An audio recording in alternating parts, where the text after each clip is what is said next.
دیکھیں ان سے تو کنٹرول نہیں ہو رہی. عمران خان نے 150 کیا ہے, یہ چیخیں مار رہے تھے, ٹھیک ہے. اس نے کتنے سال حکومت کی ہے, 4 سال کے قریب, ٹھیک ہے. اس نے اتنی مہنگائی نہیں کی. انہوں نے 4 مہینے میں بیڑا غرق کر دی ہے. غریب آدمی کا تو جینا, وہ رکشے والے سے آپ نے پوچھا, انٹرویو آپ نے لیا ہے, وہ بیچارے رو رہے ہیں. عوام جس سے آپ انٹرویو لے وہ رو رہے ہیں. مہنگائی ہے, سب سے بڑا مہنگائی ہے.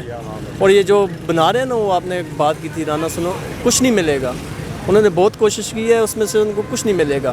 اور جو 18 روپے آج سستا ہوا ہے پیٹرول, یکم کو دیکھنا 30 روپے یہ بڑھا دیں گے. یہ تو الیکشن کی وجہ سے سستا ہوا ہے.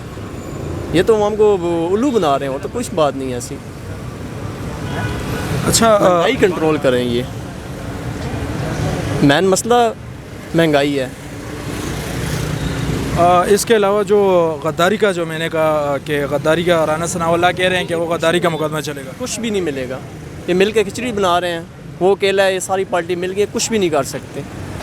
اگر دھاندلی نہ کریں نا عمران خان کو, تو یہ ہرا ہی نہیں سکتے. یہ مل کے سارے نہیں ہرا سکتے.